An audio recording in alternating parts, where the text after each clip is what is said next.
Oke, halo. Assalamualaikum warahmatullahi wabarakatuh.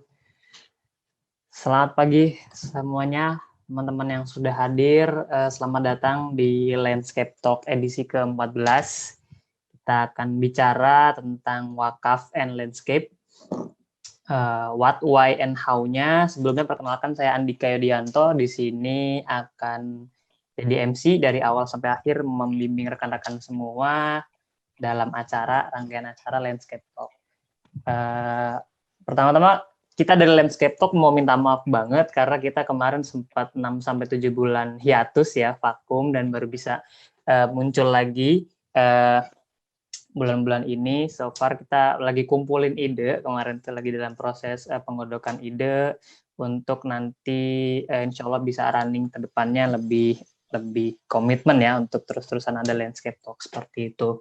Dan kita juga officially announce kalau Landscape Talk membuka peluang untuk kerjasama dengan teman-teman yang mungkin nanti punya tema yang mau dibahas dan mau diusulkan atau mau sponsorin kegiatan-kegiatan kita gitu, datangin sponsor ke kita, itu kita secara officially bilang kita buka untuk kegiatan seperti itu.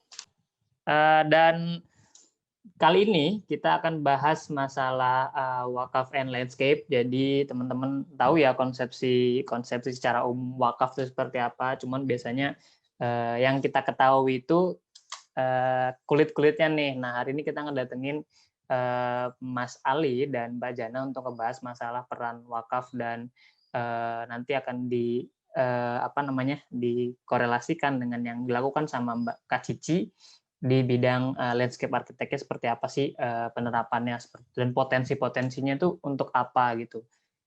Peletakan dasar wakaf dan nanti kedepannya ke lingkungan, ke neighborhood, ke tetanggaan gitu kan, dan kelestarian serta ke masyarakatnya seperti apa, community buildingnya seperti apa. Pada pagi hari ini kita akan dimoderatori diskusinya, jadi nggak sama Andika, nanti akan ada Mas Andri S. Santosa SP IALI, gelarnya cukup prestis sekali ya. Nah, Mas Andri ini Mas Andri ini adalah Sekretaris Eksekutif Nasional FKKM. FKKM itu Forum Komunikasi Kehutanan Masyarakat, dan sekarang lagi menjabat di Ketua Bidang Organisasi dan Sumber Daya Manusia di IALI, di Ikatan Arsitek Lanskap Indonesia dari 2016 hingga sekarang. Terus sekarang juga menjabat sebagai Ketua Skala itu Silaturahmi Keluarga Alumni Arsitektur Lanskap IPB per 2000 berapa Mas Andri ya, 2021 sampai 2024 seperti itu. Oke, untuk mempersingkat waktu saya persilahkan Mas Andri. Mas Andri. Baik. Hari ini kita akan bicara soal ini ya, wakaf dan landscape. Ini sebenarnya menarik juga ya Pak. Judulnya udah menimbulkan pertanyaan. Walaupun sebenarnya kalau wakaf ya mungkin sudah sering dengar ya, pernah dengar. Tapi mungkin nanti kita akan hari ini mendengarkan sebenarnya wakaf itu seperti apa sih? Apakah sesuai dengan bayangan kita gitu ya, pengertian kita gitu ya selama ini, atau agak beda gitu ya. Nah, sehingga kita undang nih ada nggak tahu Mas atau Bang Ali ya. Nama lengkapnya Khalifah Muhammad Ali, MSc. Nah, karena beliau kan katanya lahir di Jakarta ya. Mungkin Bang Ali kali ya. Bang Ali kemudian beliau sekarang tinggal di Bogor ya, di Situ Gede, kemudian S1 di IPB, kemudian S2 di UI, kemudian saat ini sedang S3 ya di Malaysia, University of Malaysia. Nah, tapi Bang Ali tidak sendiri, nanti akan bersama ini pasangannya. Nanti mungkin akan dikenalkan lebih ini ya, lengkap sama Bang Ali, tapi sedikit bocoran pasangannya nanti berpasangan dengan Teh Miftah Fuljanah atau Mbak Jana. Beliau di Bogor, Desember, masih lama gitu ya. Nah, jadi belum saatnya kita ngasih kado. Tapi beliau ini S1, S2-nya di Arsitektur Lanskap IPB. Sekarang juga sedang S3 sama dengan Bang Ali di UTS of Malaysia. Nah, beliau berdua ini mengelola Yayasan Hutan Wakaf di Bogor. Nah, nanti kita akan dengarkan. Nah, sementara kita ini dulu perkenalkan narasumber satu yang pertama dulu ya. Nanti yang kedua ada Mbak Cici, tapi nanti biodatanya akan saya bacakan sebelum beliau presentasi.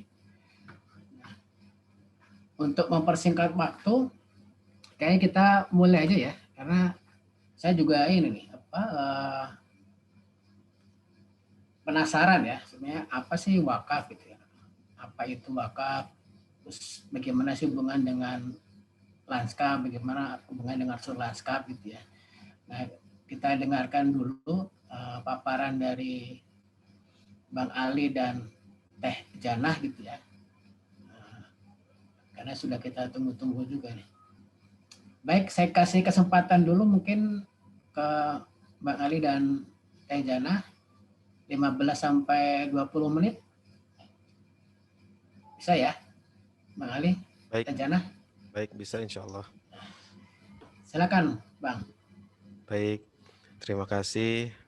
Saya manggilnya apa nih? Bang Andri ya, Bang Andri Sentosa. Dan juga hadirin sekalian yang saya muliakan. Assalamualaikum warahmatullahi wabarakatuh. Alhamdulillah. Hamdan katsiran thayyiban mubarakan fi kama yuhibbu rabbuna wa yardah. Wa nusalli wa nusallim wa nubarik ala sayyidina Muhammadin wa ala alihi wa ashabihi wa man sara ala nahjihi wa istanna bi sunnatihi ila yaumiddin, amma ba'd. Ya, alhamdulillah kita bersyukur pada Allah Subhanahu wa taala atas nikmat dan karunia-Nya kita masih bisa menunaikan berbagai macam kegiatan-kegiatan yang positif ya. Kegiatan-kegiatan yang semoga bernilai ibadah di sisi Allah Subhanahu wa taala di tengah pandemi ini, di tengah banyak saudara-saudara kita yang telah mendahului kita. Ya, semoga ini menjadi salah satu kegiatan yang bisa menjadi pemberat ya amal soleh kita ketika di yaumil akhir nanti. Amin ya rabbal alamin. Baik, kita santai saja ya, tapi serius ya. Kita namanya juga talk ya, kita bicara-bicara, saya ngobrol-ngobrol begitu ya. Jadi insya Allah pada kesempatan kali ini saya bersama dengan teman satu kampus saya dan juga teman satu kamar ya. Istri saya insya Allah akan berbagi mengenai kaitan dengan landscape dan hubungannya dengan wakaf gitu. Dan ini menjadi satu topik yang insya Allah akan menjadi menarik dan saya kira prospektif gitu.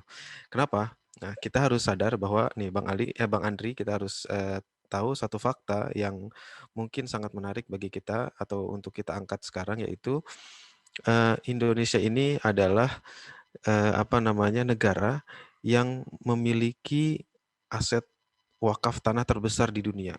Nah, gitu. Ya.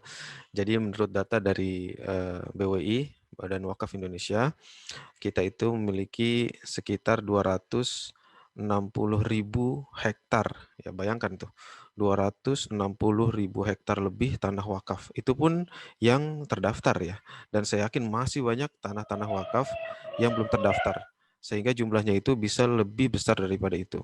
Ya, seperti di samping rumah saya ada tanah wakaf juga, dan saya cek di database wakaf itu belum terdaftar. Gitu. Kucingnya belum diobat kutu.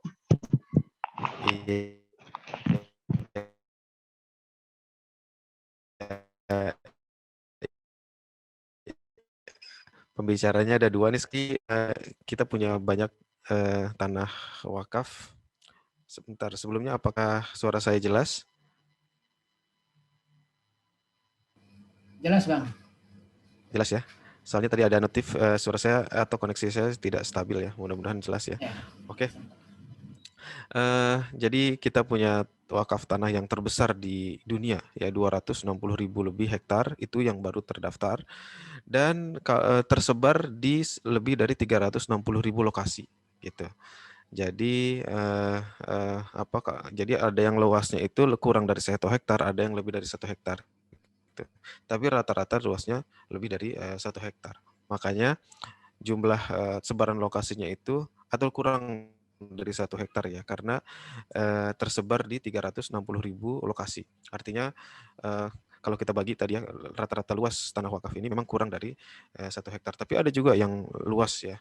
Seperti misalkan ada satu orang di pesantren Gontor ya, dia sekali wakaf itu 200 hektar ya.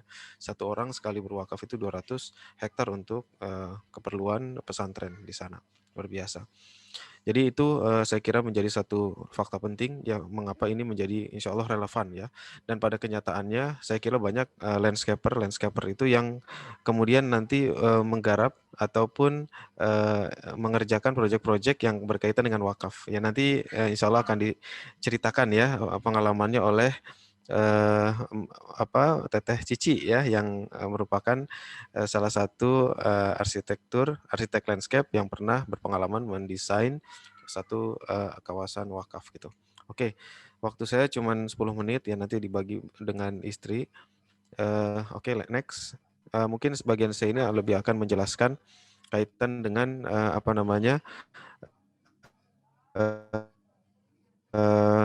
kaitan dengan wakaf begitu ya, konsep wakaf. Oke, 10 menit tadi saya catat ya, tinggal 5 menit lagi rupanya. Oke, ini bagian 1 dan 2 mungkin saya akan jelaskan, nanti 3 dan 4 akan oleh istri. Oke, kita bicara ke teori dan aplikasinya dulu, kaitan dengan wakaf. Nah, apa sih wakaf itu? Ya, sebetulnya wakaf itu adalah sejenis sedekah ya, atau bagian dari sedekah. Tapi dia ada bedanya ya, bedanya itu wakaf itu dia ada unsur keabadian ya, atau unsur menahan harta sehingga tidak boleh habis pakai. Biasanya seperti itu. Jadi kalau kita bilang sedekah, infak ya, sedekah misalnya sedekah nasi bungkus gitu ya, atau sedekah saat buka puasa, itu tidak bisa dikatakan wakaf karena barang atau produk yang disedekahkan itu habis pakai ya dalam waktu singkat. Ya, adapun wakaf dia tidak habis pakai, ya dia harus ada unsur keabadian atau kelestariannya begitu. Misalnya kita mewakafkan tanah, itu wakaf ya. Kemudian bisa juga wakaf itu bisa dalam bentuk benda bergerak, bisa juga tidak bergerak. Kalau contoh tidak bergerak itu tanah tadi, ya dia tidak bergerak. Adapun contoh benda yang bergerak itu seperti uang. Uang juga bisa diwakafkan ya. Kita mewakafkan uang kepada satu lembaga. Nanti uang itu akan diputar ya. Diputar, diinvestasikan. Nah, kemudian ada profit dari hasil investasi itu. Nah, hasil investasi itunya lah yang kemudian disalurkan ke berbagai macam keperluan sesuai dengan amanah dari wakif atau orang yang berwakaf. Jadi gitu ya. Itu konsep wakaf. Nah, kita mengenal itu wakaf itu cuman masjid. Nah, oke, di sini dibagi dua ya. Wakaf itu ada yang biasanya diperuntukkan untuk keperluan keagamaan ya, seperti masjid. Dan itu sayangnya yang cuman kita kenal tuh cuman sebatas itu ya. Padahal wakaf itu jauh lebih luas daripada sekedar sarana ibadah atau madrasah atau pemakaman ya. Tapi justru wakaf itu pada sejarahnya, kalau kita melihat contoh-contoh yang dilakukan oleh para sahabat Nabi SAW, mereka mewakafkan suatu aset yang itu bermanfaat secara tidak hanya sosial keagamaan tapi juga secara ekonomi. Seperti misalkan di sini dicontohkan wakafnya Utsman bin Affan. Begitu juga wakaf kebunnya Umar bin Khattab. Wakaf kebunnya Abu Thalhah dan seterusnya. Oke, mudah-mudahan. Halo? Halo, Bang? Oh, freezing ya? Oh, freeze ya? Nge-freeze. Kami di ruangan yang berbeda ini soalnya. Kalau di ruangan yang sama nanti sinyalnya ke gabung. Bang Ali? kita coba. Kayaknya orangnya nggak nyadar kalau sebentar ya.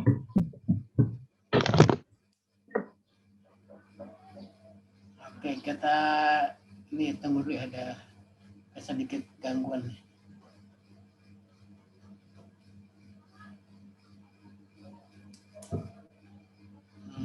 Kayaknya beliau terlempar ya dari ini, terlempar dari room. Emang nih koneksinya sedang agak-agak sih.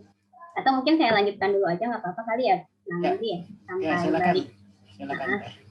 Ya mohon maaf karena ada sedikit permasalahan koneksi. Aduh, Ya, tadi udah balik lagi nih, alhamdulillah. Udah wah, balik lagi, Pak. mohon maaf ini terfreeze ya. Iya. Oke, sampai mana tadi ya? Ya udah lanjut ke slide berikutnya aja. Sampai mana? Oke, sampai sini ya.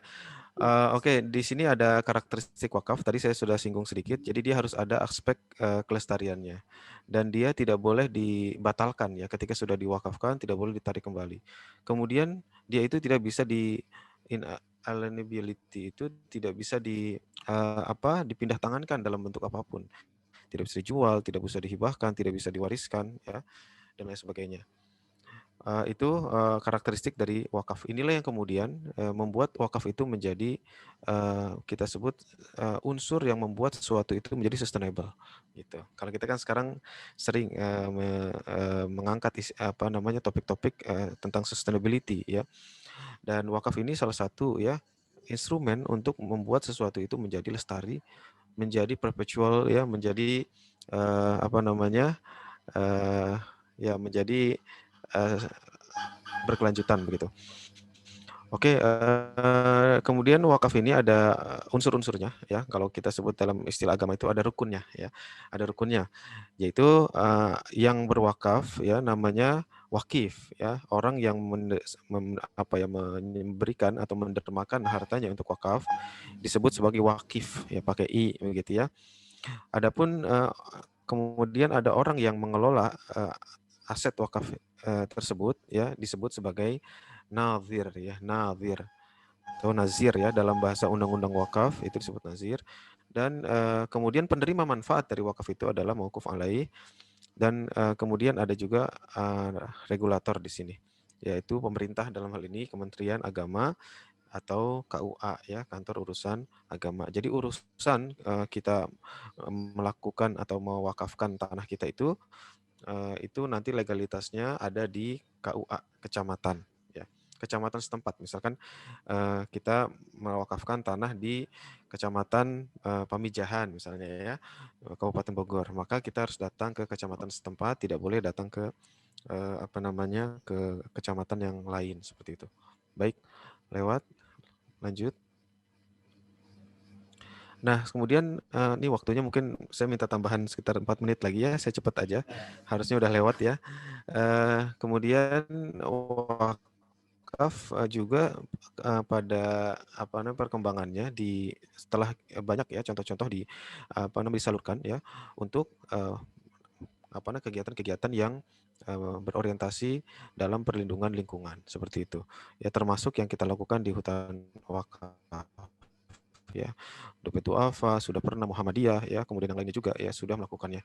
Jadi wakaf ini sudah diarahkan tidak hanya untuk 3M tadi, yaitu untuk masjid, madrasah dan mushola dan juga makam gitu ya, tapi juga untuk peruntukan-peruntukan yang lebih luas. Bahkan sekarang trennya itu sudah juga mengarah kepada environmental protection. Oke, lanjut. Terus nah ini kita sekarang masuk ke spesifik lagi. Jadi wakaf untuk environmental protection itu banyak ya, untuk ada wakaf pohonnya saja ya, ada wakaf untuk pembangunan yang yang berorientasi lingkungan ya, untuk pengolahan sampah misalnya. Nah, ini kita coba fokuskan lagi. Jadi banyak bentuk-bentuk wakaf untuk perlindungan lingkungan. Salah satunya adalah wakaf hutan gitu. Wakaf hutan ini sudah kita kembangkan, dan saya juga salah satu pengembang dari wakaf hutan ini. Dan apa sih wakaf hutan itu? Wakaf hutan itu adalah hutan yang dikembangkan di atas tanah wakaf ya, seperti itu. Jadi kita ada tanah ya, biasanya kan di atas tanah wakaf itu dikembangkan masjid ya, dikembangkan musola atau sekolah gitu ya. Nah, di sini kita kembangkan hutan gitu. Seperti itu ya. Jadi simpel saja definisinya seperti itu. Oke, lanjut. Ya, ini hutan wakaf ini sangat penting ya. Kenapa harus dengan wakaf gitu? Karena kami yakin ya. Kenapa kita mengembangkan hutan wakaf ya? Karena kami yakin bahwa hutan yang berbasis wakaf ini akan menjadi lebih sustainable gitu. Karena dia mendapatkan perlindungan dari dua sumber hukum ya, tidak hanya hukum negara tapi juga hukum agama. Ya, di situ dia dilindungi oleh hukum negara, yaitu Undang-Undang Wakaf, yaitu nomor 41 tahun 2004, dan juga undang-undang atau hukum-hukum yang berasal dari negara, dari agama maksud saya. Jadi double ya ininya apa namanya perlindungannya seperti itu. Jadi membuat saya yakin ya akan menjadi lebih lestari. Ya, oke, lanjut. Ini kayaknya kita nggak sempat lagi ngejelasin ya. Jadi gini, oke singkat aja. Hima, jadi hutan wakaf ini sebetulnya sejarahnya panjang ya, bukan suatu hal yang baru. Dasar-dasar pemikiran itu sudah diletakkan oleh Rasulullah SAW. Seperti ada hima, ya hima ini kalau sekarang seperti Taman Nasional lah kira-kira ya. Taman Nasional itu sudah diterapkan ya oleh Rasulullah SAW. Di sampai tahun 65 ya, itu ada sekitar 3.000 hima di Saudi Arabia. Ya, dengan rata-rata luas itu sekitar 250 hektar. Sampai saat ini masih ada gitu. Ya, dan terus dikembangkan seperti itu. Kalau harim ini seperti sebenarnya lebih ke perlindungan air ya. Jadi kalau hima ini agama Islam ini menyadari bahwa makhluk hidup selain manusia ya seperti satwa liar itu harus disediakan tempat gitu. Mereka itu jangan dibiarkan begitu saja. Manusia ini sebagai khalifah ya, sebagai pengatur alam semesta ini ya, dia harus juga menyediakan tempat untuk hewan ya, satwa liar, tumbuhan liar gitu. Nah, inilah tempatnya hima ini. Adapun harim dia lebih kepada sebenarnya ke perlindungan mata air. Kenapa? Karena air ini merupakan satu hal yang sangat esensial untuk kehidupan dunia dan akhirat. Untuk kehidupan dunia kita perlu air untuk keperluan sehari-hari. Adapun untuk keperluan akhirat ya kita perlu untuk ibadah ya. Kita tidak bisa lepas tuh dari air. Untuk sholat saja kita setiap hari harus wudhu ya. Kemudian Ihya'ul Mawat ini kaitan dengan bagaimana Islam ini mendorong ya umatnya itu untuk menghidupkan lahan-lahan terlantar. Ya. Tidak boleh ada lahan-lahan terlantar. Bahkan kata Rasulullah SAW, siapa yang menghidupkan lahan terlantar, maka dia menjadi pemilik lahan tersebut. Ya, oke, next. Ini contoh-contoh tadi sudah saya sebutkan. Next. Ini contoh hutan wakaf di masa lalu ya. Di masa Ottoman Empire atau Khilafah Utsmaniyah, kita menemukan banyak ya literatur yang menunjukkan bahwa memang sudah ada hutan wakaf itu. Ya, misalkan di sini di dalam suatu disertasi disebutkan bahwa hutan wakaf itu sudah mencapai luasnya itu 107.000 hektar lebih ya. Dan begitu juga dalam sumber yang lain. Jadi sudah ada dari sejak lama dan bukan merupakan satu hal yang baru. Kita sekarang di zaman modern ini berusaha untuk menghidupkan kembali ya nilai-nilai ya instrumen-instrumen yang sudah ada di masa lalu. Dan kami yakin ini adalah satu instrumen yang efektif ya untuk pelestarian hutan. Lanjut. Nah ini di Indonesia ya, tadi kita bicara di masa lalu, di Indonesia sekarang hutan wakaf ini sudah berkembang, tidak hanya di yang kita kelola di Bogor ya, tapi juga ada di Surabaya, di Jawa Tengah, di Wonogiri, ada di Bandung, ada di Aceh gitu ya. Jadi sudah banyak alhamdulillah. Yang mudah-mudahan kedepannya akan semakin berkembang lagi. Next. Oke, mungkin ini saya sampai di sini. Mungkin silakan dilanjut oleh istri saya tercinta. Ya, silakan. Oke, ya, terima kasih kepada Bang Khalifah dan kita mengikuti Bang Andi. Kita lanjut ya. Mungkin kalau saya tidak akan terlalu panjang karena ini kedepannya pelakunya banyak foto-foto ya. Tapi ingin menjelaskan tentang apa yang kami kerjakan di Hutan Wakaf Bogor. Tadi di sini ada ini juga nih, ada tim lapang kami yang bergabung. Kang Edi dari BPD ya, Kang Edi mohon pisan. Alhamdulillah kalau misalnya kita bekerja sama dengan masyarakat sekitar itu memang pengembangan masyarakat itu jadi lebih bisa terjalani gitu ya dibandingkan dengan merencanakan aja.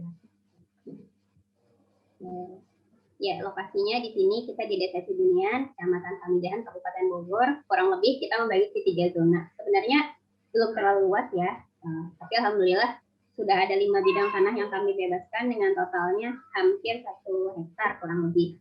Ini zona 1 hutan wakaf Bogor, pertama kali dibebaskan pada tahun 2018. Wakifnya itu adalah alumni IPB. Jadi awalnya suami nulis artikel di Syariah News, kemudian tentang ini ya, tentang hutan untuk wakaf untuk hutan gitu kurang lebih. Kemudian beliau baca dan beliau bilang, saya punya wakaf, saya punya tanah nih di Cibunian, mau dong diwakafin 1.500 meter. Tahun 2018 bulan November, dan itu yang menjadi awal perjalanan kami. Jadi kalau di sini 2 bidang tanah, di sebelah sini dan di sini berarti kurang lebih 3.500 meter. Di sebelah sini ada sekitar kurang lebih 1.200 meter, dan di sini yang paling luas nih wilayah 3 dan wilayah 4 itu di sekitar sini.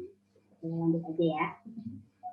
Nah, apa yang kami kerjakan, sebenarnya kami berusaha bahwa sebuah wakaf itu harus produktif. Karena produktif, maka fokusnya adalah pengembangan masyarakat dengan berbagai macam aspek.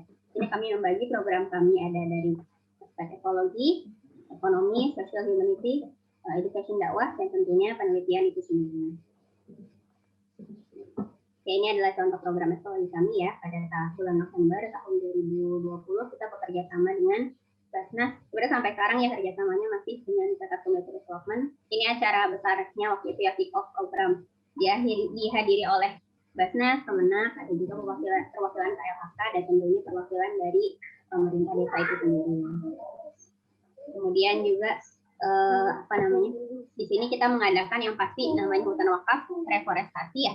Jadi penanaman dilakukan bersama dengan warga. Kemudian juga karena legalitas itu salah satu hal yang penting sekali gitu kan. Jadi ada banyak permasalahan tanah wakaf adalah ini di pihak ketiga karena tidak diurus legalnya. Jadi secara formal itu tercatat di negara itu masih tanah milik pribadi ya. Ini kemudian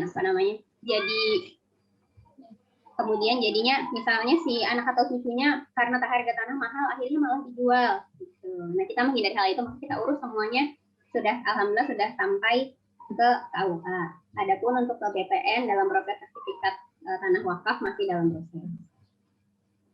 Ini adalah program ekonomi kami, ada kelompok budidaya lebah trigona. Ya, ini karena hal ini baru di desa, jadi memang masih dalam proses ya. Kemudian ada juga kelompok budidaya ikan mas. Kemudian kita juga berusaha agar membuat landscape-nya itu bisa dijadikan sebagai ekotourism. Seperti itu. Mohon maaf sebentar ya.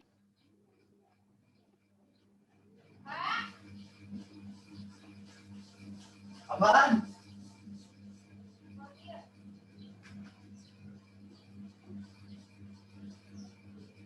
Ya, mohon maaf. Karena di rumah tidak ada orang lagi, jadi ini gantian dengan anak-anak. Nah, jadi ini ekoturism. Jadi di setiap hutan wakaf itu kita membangun saung. Kemudian saung itu digunakan oleh warga untuk kegiatan sehari-hari. Mulai dari sekedar ini ya, sekedar kumpul-kumpul, santai-santai pulang dari ladang misalnya. Atau ada juga kegiatan pengajian rutin, dan biasanya weekend ada aja tuh orang yang berkunjung. Kalau ini foto keluarga besar kami nih, habis lebaran kemarin main. Hanya saja belum jadi main lagi karena PPKM ya. Ya, terus ini juga si natural hot spring ini ternyata ada di desa Cibunian, tapi memang di luar lokasi hutan wakaf. Tapi kan kita memang ini ya, kalau mau mengusahakan sesuatu tidak harus yang ada di dalam lahannya gitu. Jadi waktu kami bertanya kepada masyarakat sekitar, apa nih yang seru di sekitar sini gitu. Oh itu Pak Ustadz bilang ke suami, ada 1 jam jalan dari kawasan wakaf 1 kita sampai ke pemandian air panas, gitu, air panas alami. Dan ternyata Masya Allah yang tertarik untuk datang banyak sekali. Ya, ini adalah program edukasi dan dakwah. Jadi setiap seminggu sekali di hutan wakaf, di tahunnya kami mengadakan bimbingan baca Quran. Kebetulan pengajarnya adalah santri dari Rumah Quran IPB yang juga dikelola oleh kami. Jadi biar ini ya memastikan ada timbal baliknya. Dan yang tidak ketinggalan tentu ini sekolah himbauan kecil. Mungkin teman-teman di sini beberapa sudah ada yang familiar ya. Terintil ini umurnya lebih tua daripada hutan wakaf karena diselenggarakan di lahan hutan wakaf 1 sejak sebelum lahannya diwakafkan. Sampai sekarang alhamdulillah masih berjalan oleh teman-teman fakultas. Nah, ini salah satu contoh social humanity program kami. Intinya adalah bekerjasama dengan SDI Dewantara ya, mengusahakan pembuatan bak air bersih, kemudian dikasih selang dan dihubungkan ke masyarakat relokasi yang waktu itu kondisinya sering kesulitan air bersih. Ya, ini adalah beberapa artikel yang sempat kami tulis ya. Alhamdulillah sudah menembus jurnal yang terindeks WOF dan juga Scopus agak di percepat ya. Oke. Ya, ini laporan keuangan kami setahun kemarin. Alhamdulillah total dana yang kami dapat hampir menyentuh ini ya 1,5 M dengan berbagai macam sumber termasuk dari kerjasama kami dengan Basnas dan Kementerian Agama. Oke, bagian yang terakhir ini adalah kaitan antara wakaf dengan arsitek lanskap. Jadi ketika sedang mempersiapkan materi ini kami menemukan paper yang sangat menarik ya pada tahun 2011 bahwa ternyata memang dari dulu sudah diperbincangkan gitu. Seharusnya potensi wakaf yang sangat besar dan juga arsitek yang sangat amat ini ya berpengalaman gitu untuk merencanakan dan mendesain dan memiliki suatu tapak itu harusnya bisa gitu disinkronkan untuk bisa menimbulkan suatu lingkungan yang tidak hanya healthy tapi juga sustainable.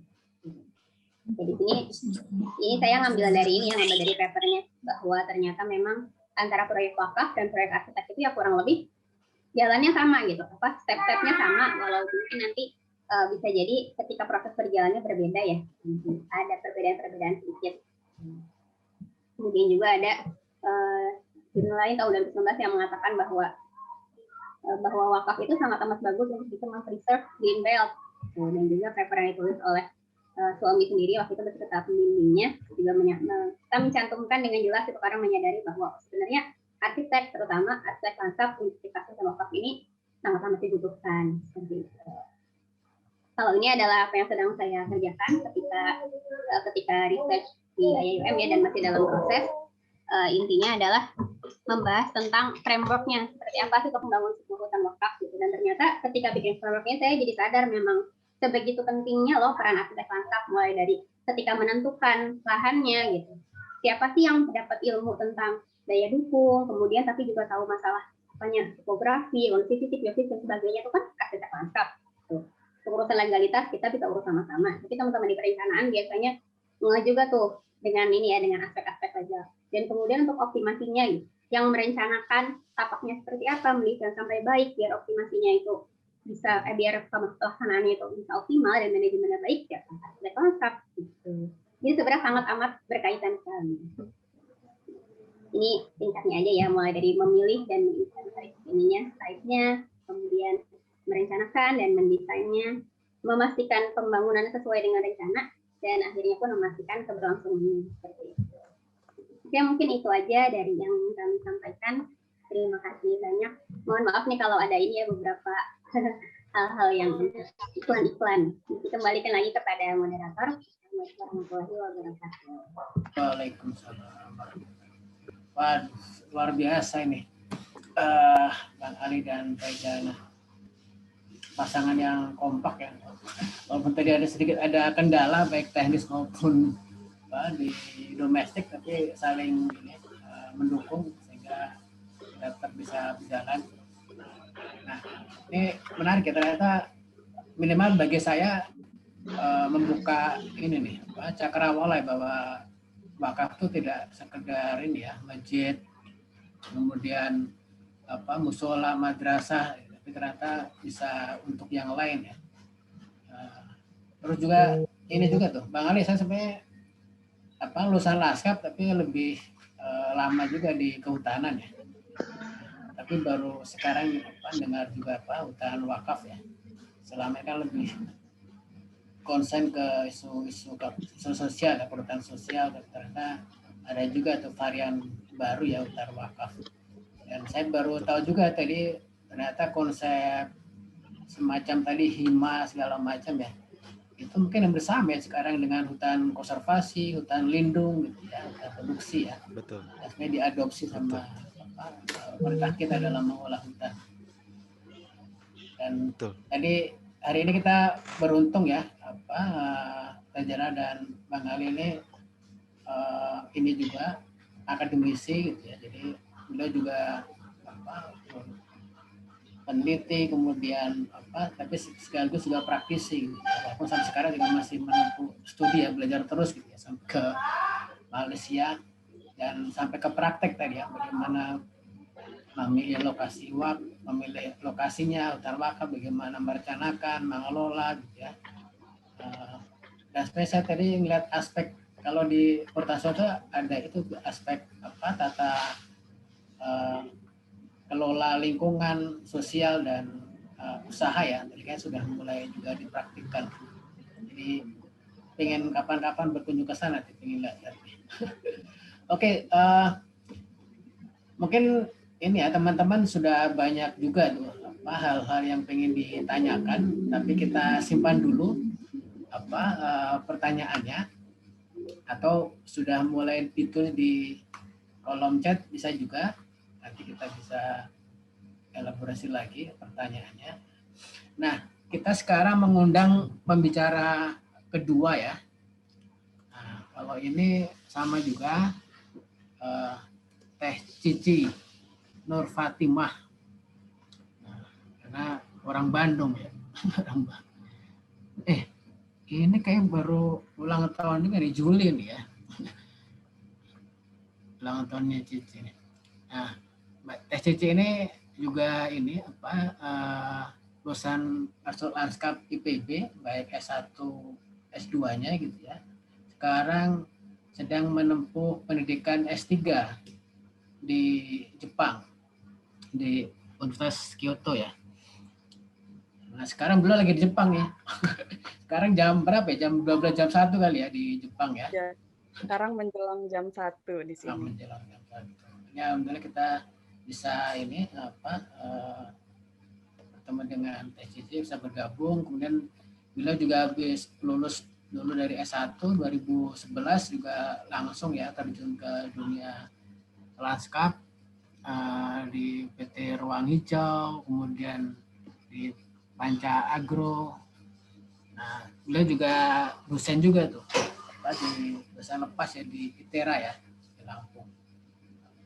Nah, ini oke, silakan Teh Cici, kayaknya akan lebih sharing ya, jadi melingkan nanti bagaimana merencanakan, merancang ya tanah wakaf itu dari sisi landscape arsitektur. Silakan Teh Cici, waktunya.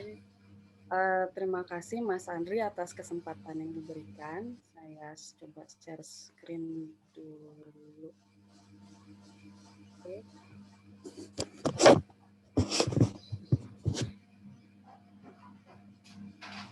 Assalamualaikum warahmatullahi wabarakatuh. Selamat siang semuanya. Perkenalkan, nama saya Cici, dan dalam kesempatan kali ini, sesuai dengan topik dan materi yang akan saya sampaikan, saya sebenarnya di sini mewakili tim kami, sebuah studio kecil yang beranggotakan ada Mas Reski Kristrahmansyah, ada Mbak Afifah Karima, Mas Amin Shodik, Mbak Rina Dica Desiana, dan Mas Mukhlis pribadi. Studio kami bernama Panca Pesona Landscape. Jadi, mari kita mulai saja materi yang akan saya sampaikan hari ini, yaitu perencanaan dan desain lanskap berbasis pengembangan komunitas. Menyambung dari materi yang disampaikan sebelumnya, bahwa wakaf itu dapat menjamin keberlanjutan fungsi dan pemanfaatan lahan hingga akhir zaman. Maka dari itu, orang-orang yang memiliki peran atau profesi sebagai arsitek lanskap dapat berperan juga menata lanskap, khususnya lahan wakaf, yang mendukung fungsi berkelanjutan, sehingga lahan wakaf yang sudah didesain sedemikian rupa dapat terus digunakan dan mendatangkan manfaat sepanjang masa. Pemanfaatan lahan wakaf merupakan pemanfaatan sumber daya alam dan sebagai lahan yang berasal dari umat atau masyarakat, maka fungsi lahannya pun harus mendatangkan kembali manfaat untuk umat. Fungsi-fungsi tersebut antara lain bisa untuk kegiatan religi, ekonomi, pengembangan lahan pertanian, peternakan atau perikanan, manfaat untuk sosial budaya, bisa juga digunakan untuk wisata atau rekreasi, dan juga sarana pendidikan, dan tentu juga bermanfaat untuk kesehatan fisik dan psikis. Jadi pada intinya adalah lahan tersebut adalah dari umat, oleh umat, untuk umat kembali. Dan untuk mewujudkan lahan wakaf yang sustainable atau berkelanjutan, sebenarnya terdapat banyak sekali kriteria-kriteria yang digunakan oleh praktisi perencana dan desain lanskap. Di sini kami mencoba untuk merangkum kriteria-kriteria yang lebih singkat, karena durasinya juga presentasi ini cukup singkat, dan kami berharap maknanya dari kriteria-kriteria ini dapat digunakan oleh siapa saja yang memiliki niat untuk mengelola suatu kawasan yang berkelanjutan. Kriteria pertama yaitu connectivity atau keterhubungan lahan tersebut dengan lingkungan atau sosial budaya di sekitarnya. Lalu kriteria purpose atau untuk tujuan apa tapak tersebut akan digunakan. Berikutnya adalah meaning, maksudnya adalah bahwa tapak tersebut harus memiliki makna sehingga siapa saja yang mengunjungi tapak tersebut dapat memahami fungsi dan pentingnya tapak tersebut. Lalu efisiensi adalah bagaimana caranya tapak yang kita desain atau kelola tidak memberatkan dari sisi biaya dan juga misalnya tidak boros energi dan melakukan upaya zero waste. Dan terakhir adalah stewardship atau keterlibatan masyarakat sekitar dalam proses perencanaan dan pengelolaan sehingga siapapun akan merasa bertanggung jawab terhadap lahan tersebut untuk memiliki fungsi berkelanjutan. Kami akan memberikan beberapa contoh bagaimana kriteria tersebut diterapkan dalam merencanakan dan mendesain lahan-lahan wakaf.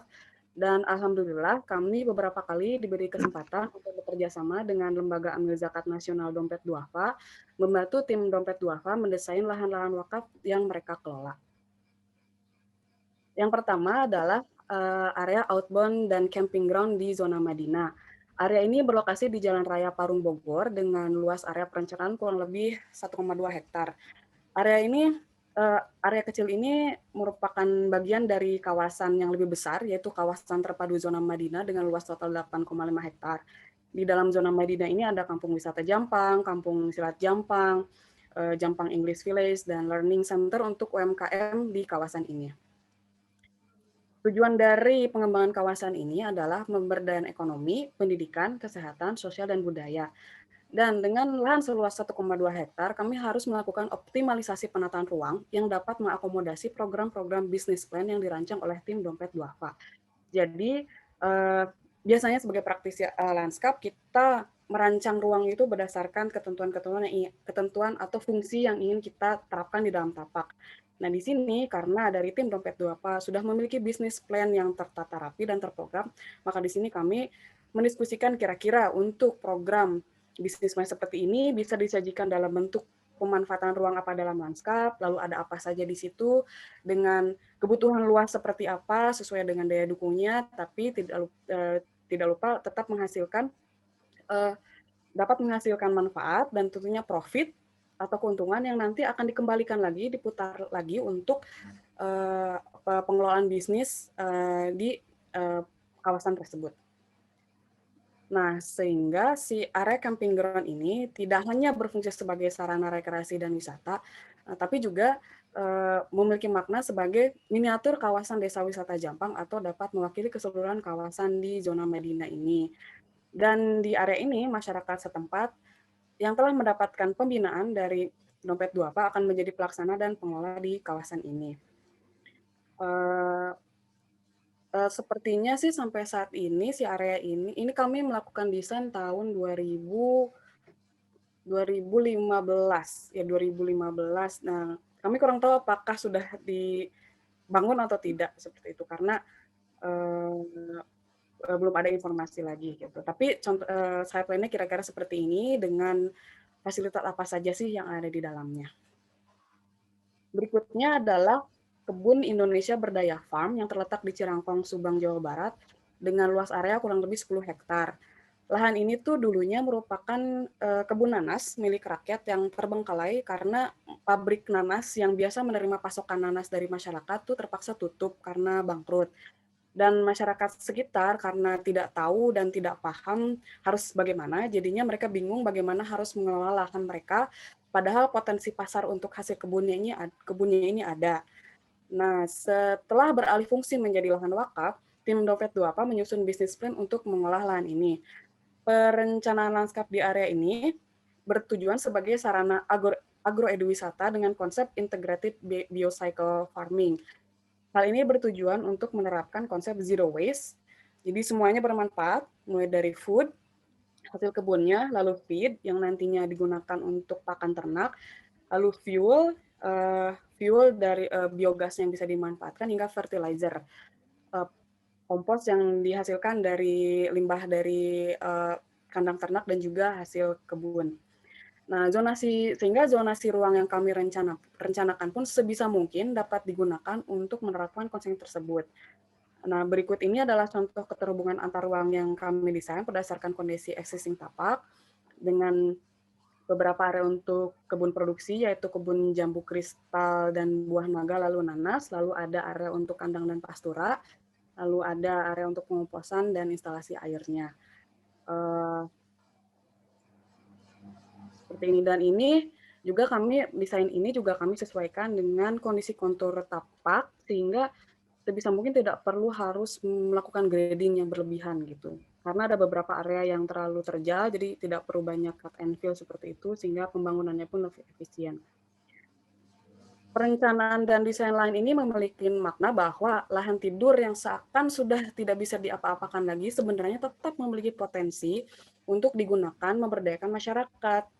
Gitu. Jadi tujuan dari Kebun Indonesia Berdaya di Subang ini juga sebagai kebun percontohan untuk jika misalnya ada tim-tim lain atau orang-orang yang memiliki minat atau keinginan untuk mengembangkan kawasan serupa. Nah, di sini pun petani-petani lokal dapat menjalin kerjasama atau kemitraan usaha sebagai pengolah lahan di dalamnya atau supplier hasil kebun yang akan dipasarkan oleh Indonesia Berdaya Farm. Dan tempat ini juga berfungsi sebagai pelatihan pendidikan pertanian untuk masyarakat dan sarana praktik murid-murid SMK pertanian. Tempat ini sudah running, bisa rekan-rekan semua cek di Instagram Indonesia Berdaya Farm untuk mengetahui kegiatan apa saja yang dilakukan di sana. Dan ini desain site plan yang kami buat, dan ini site plan seperti ini. Dan jika dicek lagi, ini adalah Putra Gugulat tahun 2019 sudah terbangun beberapa fasilitas sesuai dengan site plan kami, tapi juga ada beberapa area yang belum terbangun karena kembali lagi pengelolaan atau development dari kawasan ini bergantung kepada hasil dari kebun itu sendiri gitu. Jadi profitnya diputar untuk membangun tempat ini dan juga ketersediaan dana dari umat. Sebenarnya tim Dompet Duafa sempat meminta kami untuk melakukan sedikit redesign ulang terkait dengan kondisi tapak saat ini, namun mungkin belum ada lagi rencana ke depannya gitu. Berikutnya adalah cattle farm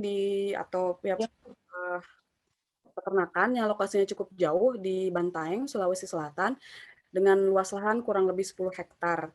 Nah, lokasi lahan wakaf ini berada di jalur wisata mulai dari selatan gitu, dari Pantai Seruni hingga kaki Gunung Lompo Batang di utara.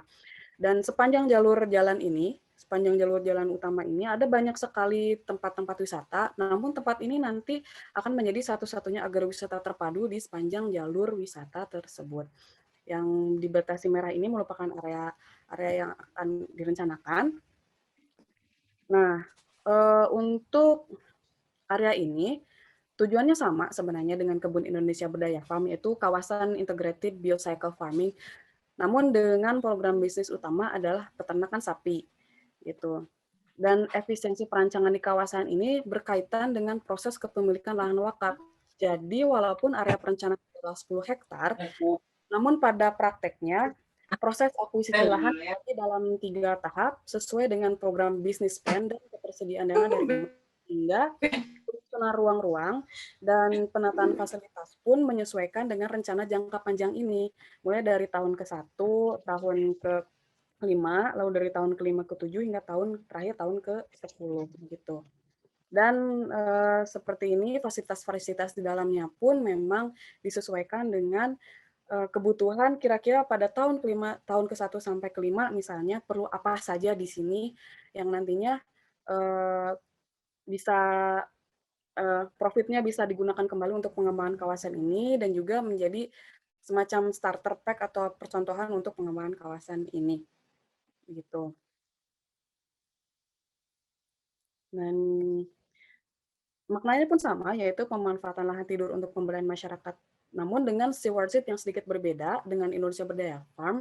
Kalau di IB Farm lahannya tetap dikelola sepenuhnya oleh Dompet Duafa, namun untuk cattle farm ini rencananya di masa yang akan datang akan diserahkan sepenuhnya kepada masyarakat sekitar.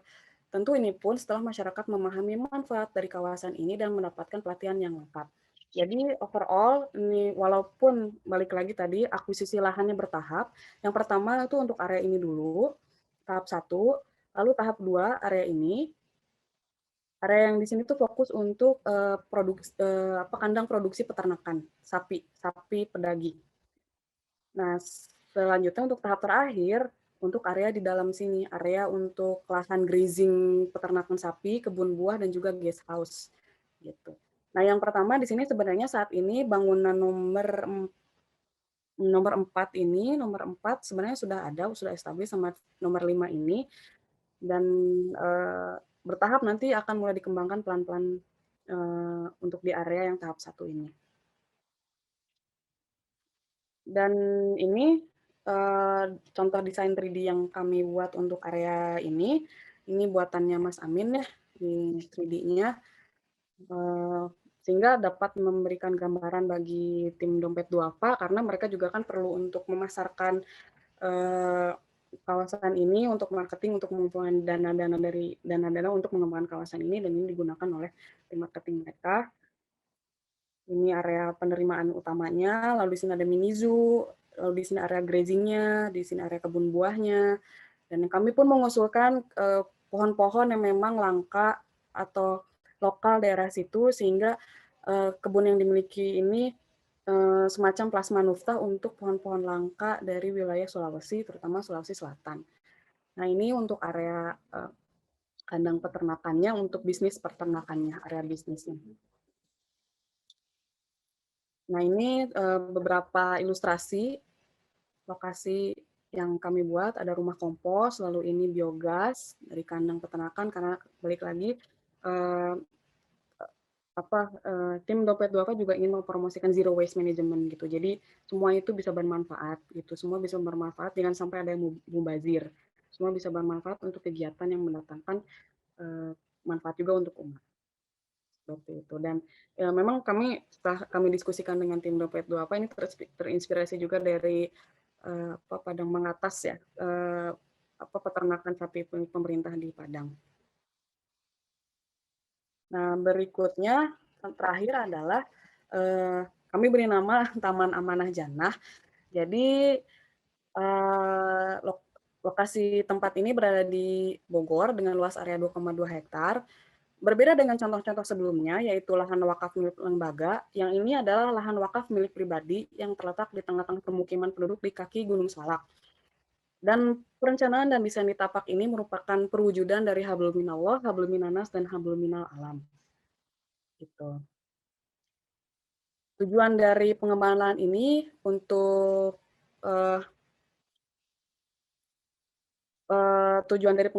untuk mendatangkan manfaat dan keberkahan bagi masyarakat lingkungan sekitar, dan karena lahan ini memiliki variasi kontur yang di beberapa area cukup terjal, maka kami menyusun pembagian ruang menyesuaikan kontur sehingga tidak akan banyak mengubah bentukan lahan atau grading landscape. Gitu. Jadi tadi makna Hablum Minallahnya kami wujudkan dalam bentuk masjid, lalu Hablum Minanasnya di kawasan untuk pendidikan agama dan taman rekreasi. Nah, Hablum Minal Alamnya kami wujudkan dalam bentuk area kebun produksi dan area kebun buah. Gitu. Dan tentunya makna dari kawasan ini adalah untuk syiar keagamaan dan pendidikan lingkungan alam, dan masyarakat setempat ini di lokasi ini diikutsertakan dalam pengelolaan tapak ini, khususnya di area kebun produksi dan kebun buah. Gitu. Oke, dan demikian presentasi dari kami. Mohon maaf jika ada kesalahan dalam penyampaian. Saya serahkan kembali kepada moderator, Mas Andri.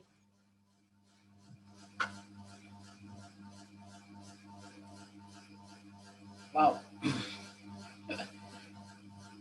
Ternyata ini sudah banyak ini ya, tanah-tanah wakaf yang sudah didesain ya oleh teman-teman. Nah, ini yang baru tercatat saja tuh. Mungkin yang lain mungkin banyak juga ya tanah-tanah wakaf yang sudah didesain ya. Tapi kita kurang tahu nih apakah peran Arsul Lanskap itu sudah juga turut membantu dalam proses-proses ini. Tapi minimal tadi dari cerita Cici, di belakang ternyata ada tim juga yang solid ya. Ada Pak Reski, Amin, dan siapa tadi banyak sekali. Nah, tadi beberapa contoh sudah kita lihat ya. Bagaimana di Subang, di Bogor, di Bantaeng gitu ya. Itu sudah ada tanah-tanah wakaf dan itu sudah ditata gitu ya lanskapnya.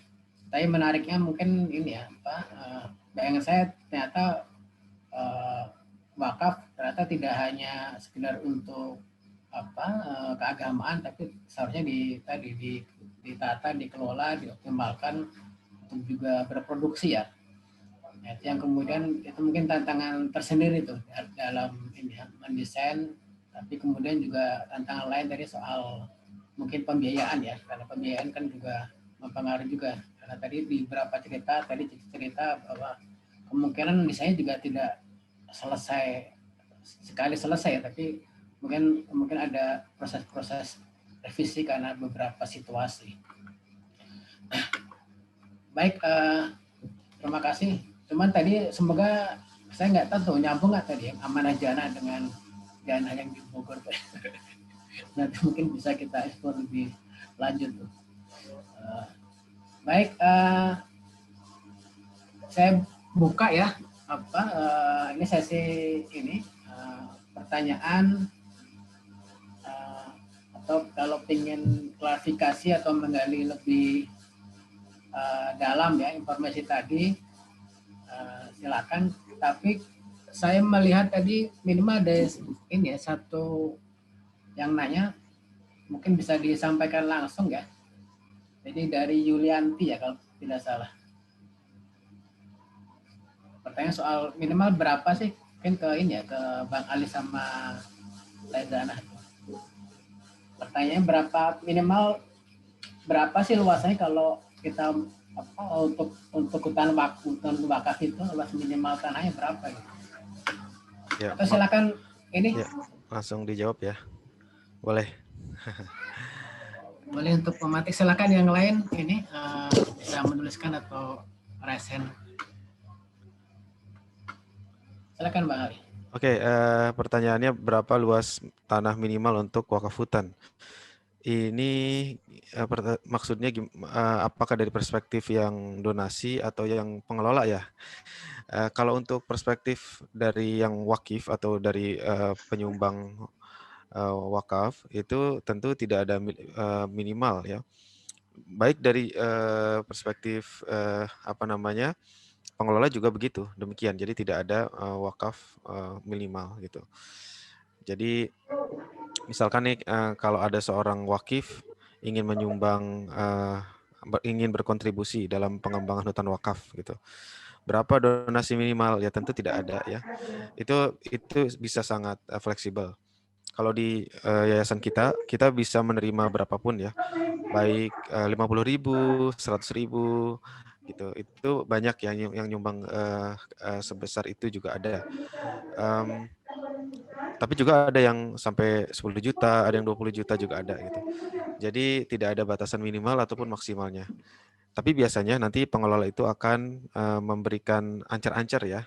Biasanya itu bentuk donasinya itu akan dibahasakan seperti ini untuk mempermudah ya. Misalkan wakaf tanah 1 meternya misalkan karena tanah di sana itu harganya masih murah yaitu 50.000 per meter. Berarti biasanya akan disebut begini, silakan kalau mau menyumbang 1 slot 50.000 atau kelipatannya. Berarti kalau misalkan dia sumbang 50.000, berarti sama saja dia membeli tanah sebanyak atau seluas 1 meter gitu. Kalau ingin 10 meter berarti tinggal dikalikan 50.000 dikali 100 berarti 500.000 gitu. Jadi pada prinsipnya sih tidak ada minimalnya. Bahkan kalau misalkan mau 25.000 juga boleh ya, berarti dia nyumbangnya setengah meter gitu kira-kira. Itu untuk pembelian tanahnya. Adapun bagi pengelola wakaf, tentu tidak ada luas tanah wakaf yang minimal ya, karena biasanya itu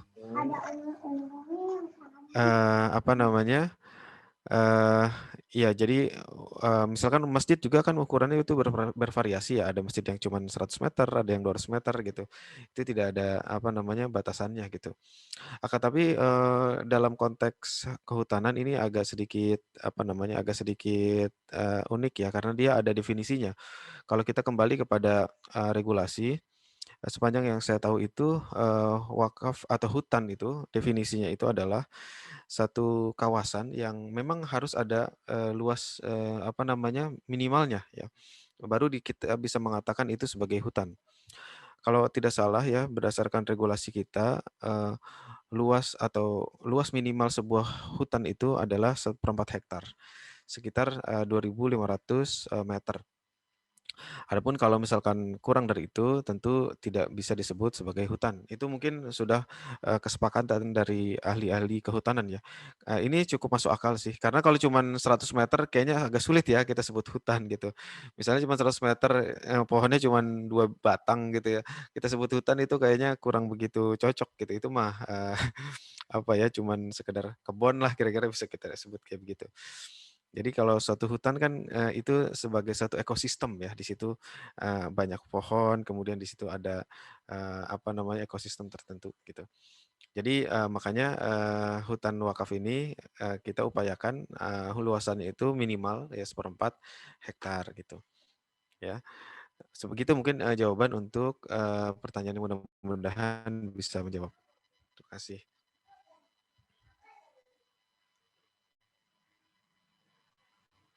Ya. Saya belum. Terima kasih. Lanjut Ini ke ada, halo? ya, Ada mangga. pertanyaan lagi nih, tapi buat ini ya, Teh Cici dan Teh Jana ini. Tadi Cici, saya panggilnya Mbak Cici dan Mbak Jana. Apakah pola ruang yang didesain dengan sistem community based design itu sudah disesuaikan dengan pola rencana ruang yang sudah diatur oleh pemerintah? Nah, apakah pernah ada pertentangan dari pemerintah atau tidak? Itu mungkin Mbak Cici dan Mbak Jana. Pertanyaan dari Rahmat Rejoni. Silakan. Enggak, Kak Cici mau duluan atau mungkin Kak Cici bisa jadi lebih panjang ya jawabannya karena kan ini apa namanya berdasarkan pengalaman. Mungkin kalau boleh saya jawab duluan, boleh ya Kak Cici? Ya, silakan. Ya ini Pak Joni teman kuliah kami nih dulu. Satu kelas. Iya Pak Joni udah lama nggak ketemu. Oke, kalau berdasarkan apa yang kami alami di hutan wakaf Bogor sih, memang ini ya kami ketika menentukan lokasi hutan itu kan jadi sistemnya itu wakif itu memberikan wakaf dalam bentuk uang, kemudian kita jadikan sebagai hutan. Nah, kita ketika mau beli lahan itu memang harus hati-hati. Salah satunya adalah jangan sampai kita membeli lahan yang termasuk kawasan hutan. Karena kalau kawasan hutan itu adalah lahan milik pemerintah yang tidak boleh diperjualbelikan. Hanya saja masalahnya kadang-kadang di desa-desa itu ini ya, setelah sekian tahun berlalu ditetapkan, jadi batasnya geser atau masyarakat merasa ini punya saya kok gitu, kemudian dijual padahal setelah kita cek itu ternyata masuk ke lokasi kawasan hutan. Gitu. Jadi sebenarnya yang paling penting adalah kita kan mau sebuah lahan wakaf ini dia sustainable, berarti harus benar-benar sesuai tidak hanya dari hukum Islam tapi juga dari hukum di Indonesia. Maka secara teori ya harusnya tidak boleh bertentangan dengan pemerintah. Bahkan ketika kemarin saya nyusun disertasi yang masih on progress juga gitu, dan bertanya kepada para ahli seberapa penting sih kita memastikan bahwa si lahan ini aman. Semua pakar baik itu yang pakar di bidang ekonomi syariah ya, pakar yang di bidang landscape dan sebagainya, semua setuju bahwa legal itu harus diutamakan. Jangan sampai lahannya mau kita beli dan kita kembangkan dengan cara wakaf, tapi ternyata kemudian itu milik pihak yang ternyata tidak boleh diwakafkan gitu, atau peruntukannya tidak sesuai sehingga nanti bisa jadi malah disuruh harus diganti. Seperti itu mungkin. Kalau dari pengalamannya boleh, mangga Kak Cici.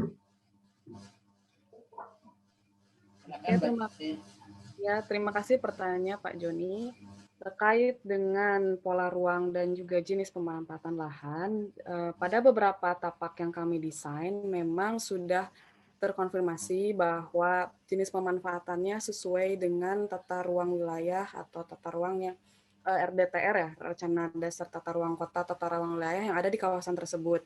Kenapa? Karena hal ini berkaitan dengan bisnis plan yang sudah dirancang oleh tim Dompet Duafa. Gitu. Jadi biasanya tim Dompet Duafa ketika mereka melihat ada lahan wakaf di situ yang lahan yang berfungsi menjadi wakaf dan bisa digunakan untuk pemberdayaan umat, mereka akan melihat dulu di lahan tersebut misalnya sejarahnya itu lahannya itu apa, apakah bisa digunakan untuk sesuai dengan pemanfaatan sebelumnya seperti di Kebun Nanas Indonesia Berdaya Farm, atau bisa digunakan untuk pemanfaatan baru tapi memang sesuai dengan kondisi kawasan tersebut dan rencana tata ruang kotanya, contohnya di cattle farm yang di Bantaeng. Awalnya si lahan tersebut memang lahan wakafnya hanya ladang-ladang kebun, dan memang suka dipakai juga untuk ternak-ternak warga setempat grazing, mencari makan. Nah, maka dari itu tim bisnis plannya Dompet Lupa melihat bahwa oke, potensinya dari kawasan ini adalah untuk industri peternakan begitu. Dan memang mereka tentu karena kan harus diresmikan ya ini, karena ini menjadi sebuah bisnis yang akan mendatangkan profit yang lumayan besar nantinya yang dapat berputar kembali, maka tentu harus dalam proses legalnya pun harus jelas gitu. Perizinannya, izin mendirikan bangunannya, izin pemanfaatan lahannya juga harus jelas seperti apa. Dan terkadang kami pun di lapang pada saat proses survei membantu tim mereka untuk mengecek apakah batas-batas lahannya sesuai dengan misalnya data surat sertifikat tanah yang mereka terima gitu. Kita cek pada saat survei dengan bantuan GPS seperti itu. Jadi karena yang kami rancang nanti plug akan mereka buat seperti itu walaupun ada penyesuaian. Jadi jangan sampai yang sudah kami rancang ternyata malah ada nyaplok sedikit lahan tetangga seperti itu, atau malah tidak sesuai dengan rencana tata ruang kota dan wilayahnya seperti itu. Jadi memang mulai dari proses timnya Dompet Luap mencari lahan yang akan menjadi lahan wakaf sampai ke eksekusi merencanakan seperti apa side plan-nya, prosesnya lama sekali, panjang sekali gitu. Seperti halnya yang Indonesia Berdaya Farm itu dari tahun 2015, prosesnya mungkin baru dibangun tahun 2018-an gitu. Memang 2015 itu baru akan mulai didesain. Nah, untuk mereka proses mengakuisisi menjadi lahan wakaf itu lebih jauh lagi sebelumnya gitu. Jadi mereka hati-hati sekali gitu, karena jangan sampai kan itu tadi fungsinya harus betul-betul sesuai gitu, jangan sampai beralih fungsi, jangan sampai beralih kepemilikan gitu. Jadi ya yang kami dapat dari diskusi dengan mereka sangat hati-hati sekali untuk mengakuisisi lahan wakaf dan menyusun seperti apa lahan wakaf ini akan digunakan untuk pemberdayaan umat gitu. Mudah-mudahan terjawab pertanyaannya. Ya, makasih Mbak Cici dan Mbak Jana. Jadi menarik ya, tapi memang dari sisi tata ruang memang harus sesuai dengan ini ya, tata ruang yang dibuat oleh pemerintah ya. Cuman tadi di lapangan memang ada berapa yang aspek legal itu menjadi penting ya, dan mungkin harus hati-hati terutama kalau sharing dari Jana tadi kan di sekitar hutan itu kadang-kadang ini tuh masih legalitasnya kadang-kadang kalau di masyarakat di kampung itu yang mungkin harus diperjelas ya. Baik, ini kayaknya Mas ada lagi, saya izin tidak ini dulu karena harus baca ya. Tulisannya cukup kecil. Ini dari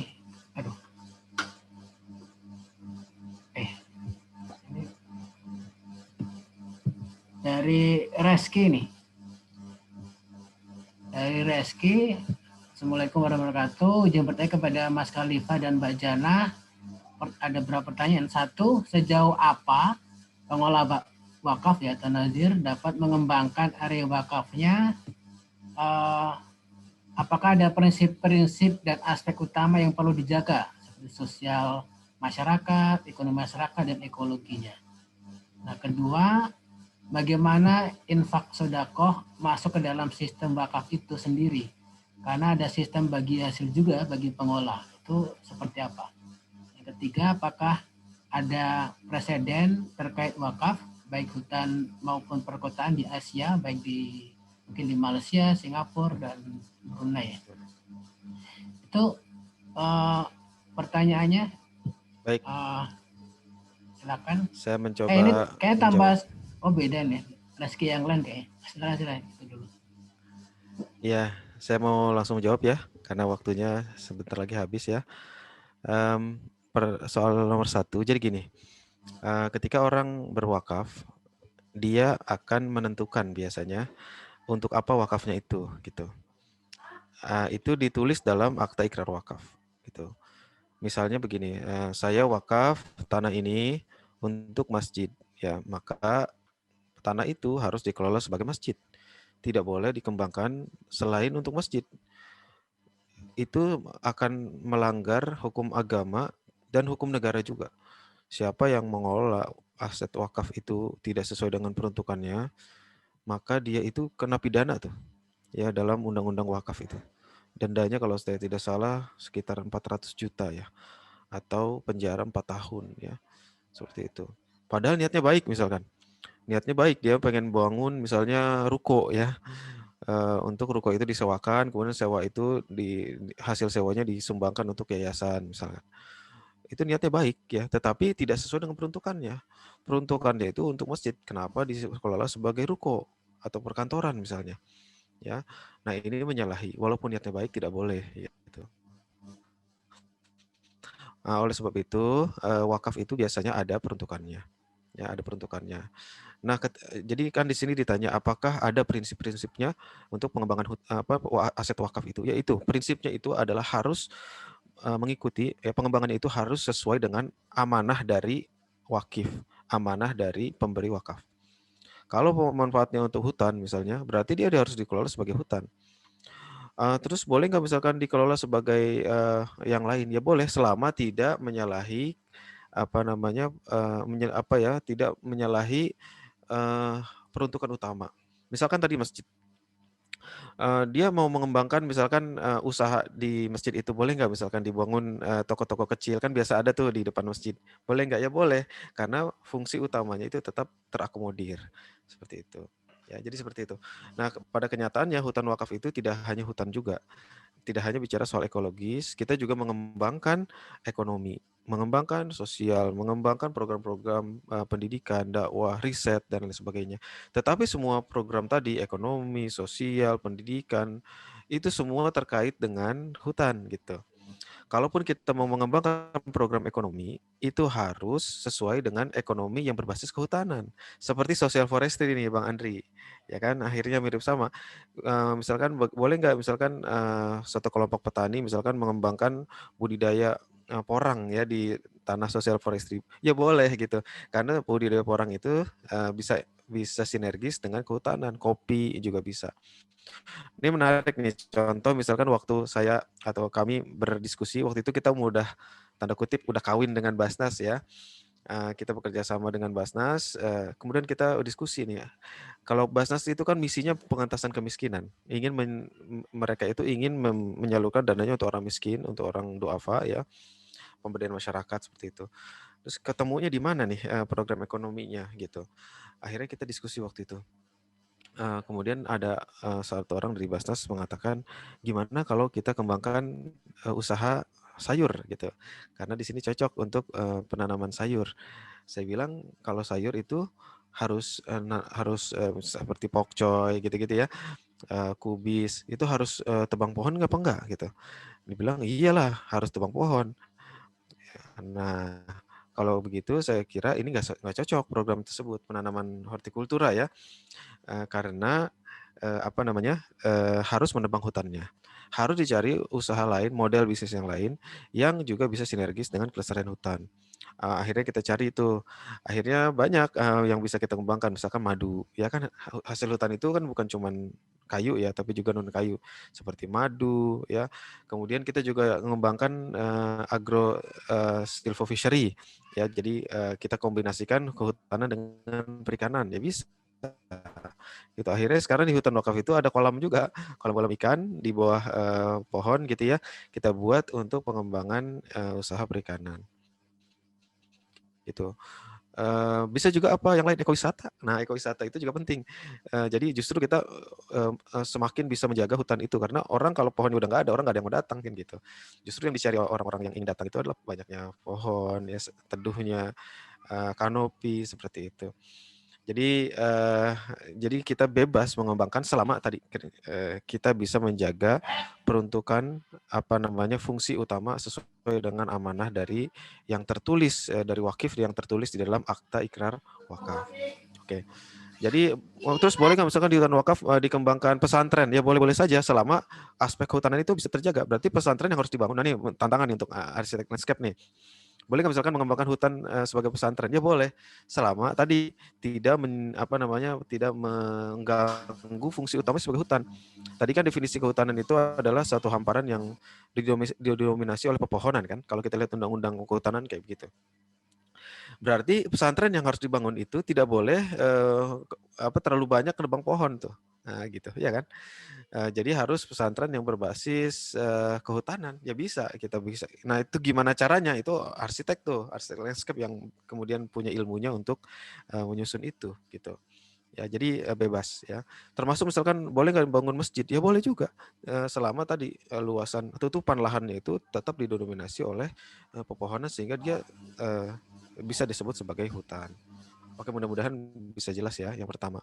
Yang kedua, bagaimana infak sodako masuk ke dalam sistem wakaf. Jadi gini, jadi kita punya banyak nih model-model sedekah sebenarnya.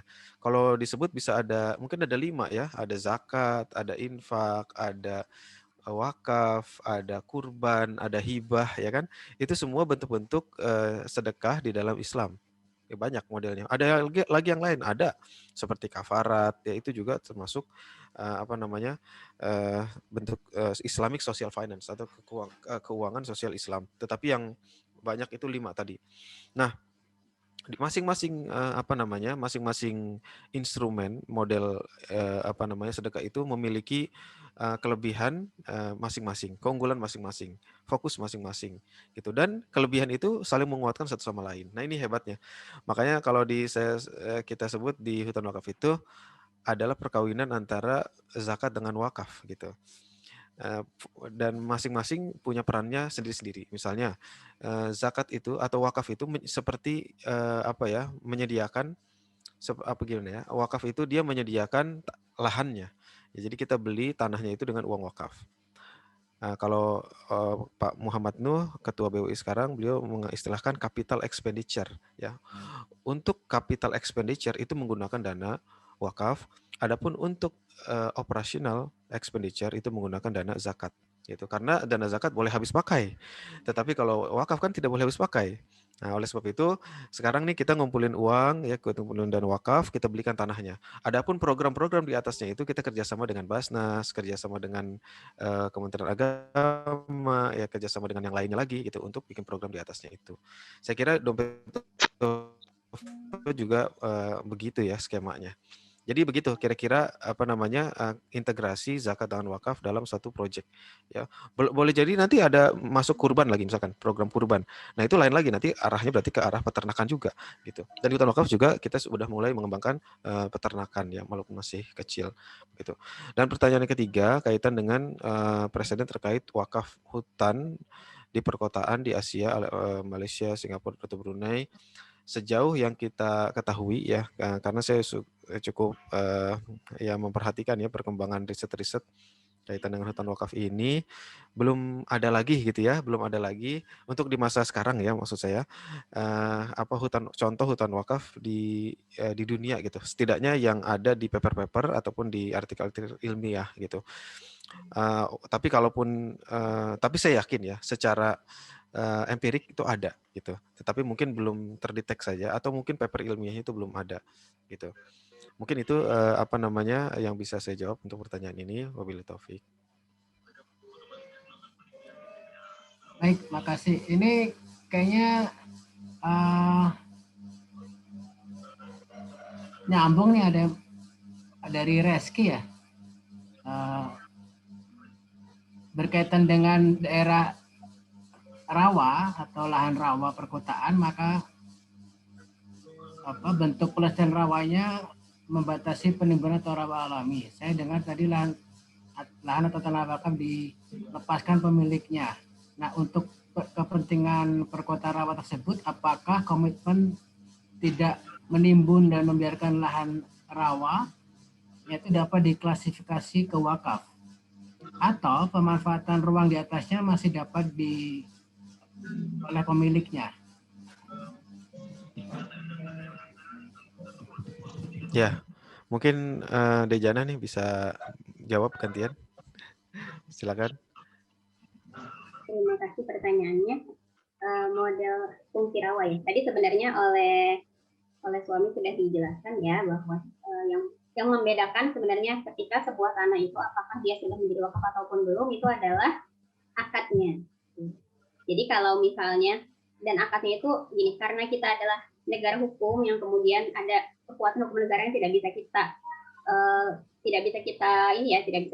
hindari gitu. Maka sebenarnya dia akan tercatat sebagai wakaf. Paling aman kalau misalnya memang sudah diakadkan sebagai wakaf dan tercatat gitu.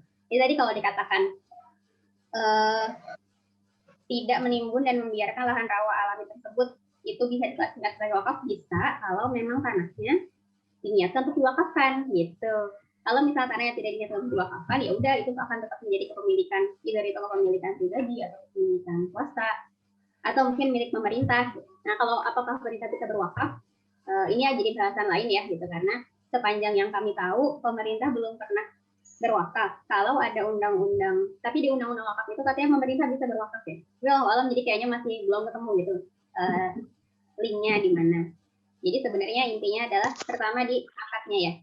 Kalau memang dia kemudian diakadkan untuk menjadi wakaf tanah rawa, ya berarti dan kemudian ada pengelolanya gitu ya. Ada nazirnya yang jelas ditunjuk sebagai pengelola tersebut, maka dia bisa jadi wakaf. Kemudian apakah boleh ada pemanfaatan ruang yang lain ya? Tadi sudah diberikan contoh juga oleh suami, boleh selama fungsi utamanya yaitu untuk mempertahankan si rawanya itu ya ini ya masih bisa gitu, tidak kemudian menghilang sama sekali rawanya. Mungkin itu jawaban singkatnya. Mau ditambahin lagi nggak?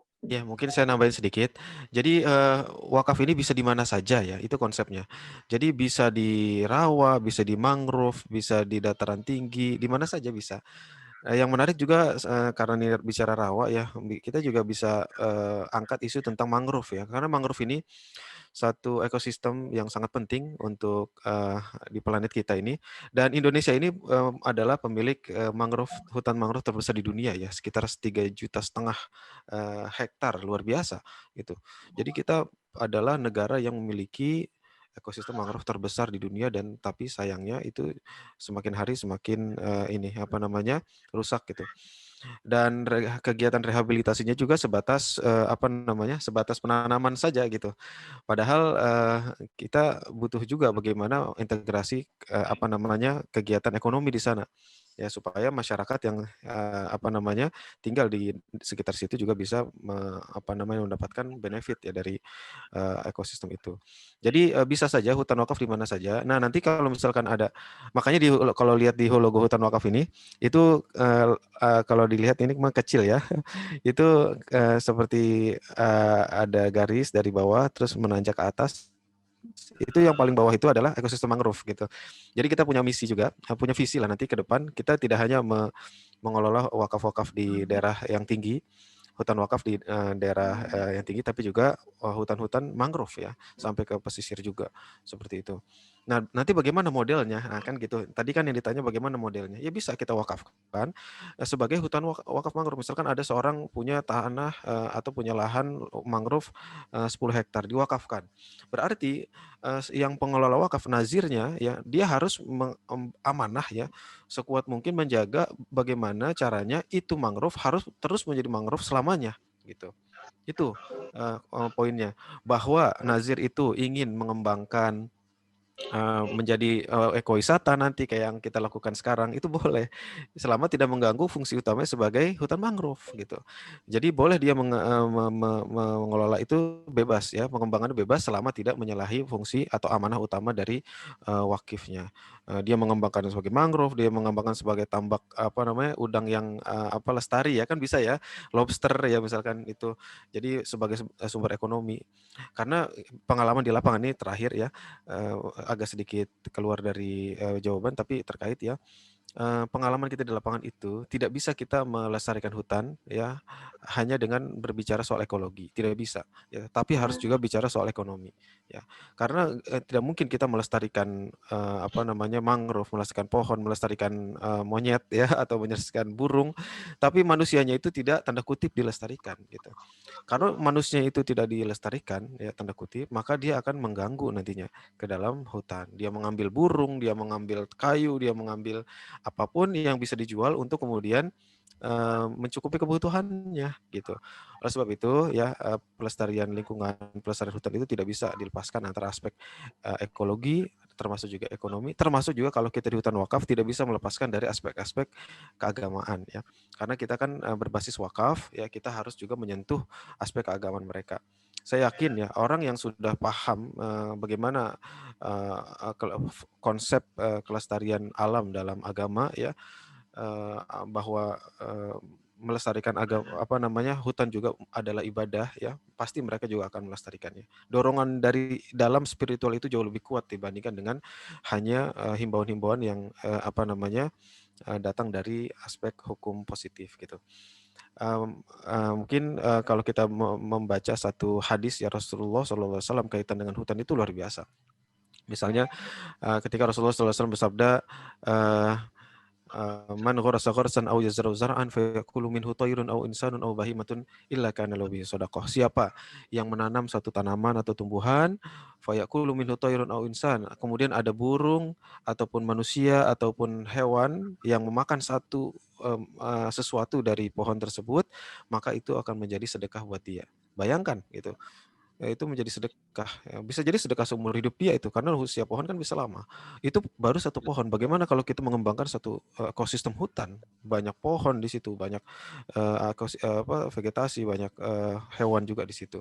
Ya, itu luar biasa. Dan sebaliknya, ya di hadis diriwayatkan oleh Abu Dawud yang barusan di hadis riwayat Imam Bukhari. Dalam hadis riwayat Abu Dawud dikatakan man qata'a sidratan sawaballahu ra'sahu finnar. Siapa yang memotong pohon atau menebang pohon tanpa alasan yang dibenarkan, maka Allah Subhanahu wa taala akan mencelupkan kepalanya ke dalam neraka. Itu luar biasa, ya. Jadi di satu sisi pahalanya besar, tapi di sisi lain membuat illegal logging ya tanpa alasan yang dibenarkan, maka itu merupakan suatu dosa yang luar biasa. Nah, jadi pendekatan-pendekatan itu, jadi ekologi, ekonomi, keagamaan dan yang lainnya terserah, bebas selama tadi kita harus menjaga amanah dari wakif. Mungkin itu. Baik, terima kasih. Ini ternyata secara waktu sebenarnya kita sampai 11:30 ya, tapi karena tadi mulai sedikit ada masalah teknis, kemudian juga pertanyaannya juga banyak, kita akan tambah sedikit waktu lagi. Nah, tetapi ini ya, saya dapat bocoran ini ada peserta atau audien dari Malaysia ya. Nur Afikah Nur ya. Mungkin Bang Ali sama Mbak Jana kenal juga. Nah, tadi kan ada pertanyaan juga dari siapa Reski kalau nggak salah ya. Ada nggak presiden gitu ya di Asia? Nah, siapa? Bu apa panggilan kalau Malaysia? Kakak ya, kakak juga bisa. Kak Nur Afikah bisa sharing tentang wakaf atau di Malaysia? Halo?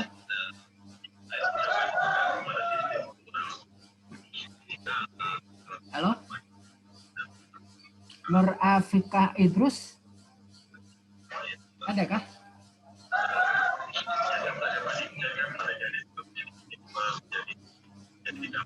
Belum ada ya? Ada sih, tapi mungkin lagi ada keperluan dulu. Oh, mungkin. Nah, kalau ada sharing juga menarik tuh dari Malaysia ya. Nah, baik, ini kayaknya kalau dari pertanyaan udah ini ya, sudah semuanya. Tinggal tadi ada usulan tadi karena tadi ada pertanyaan soal rawa gitu ya.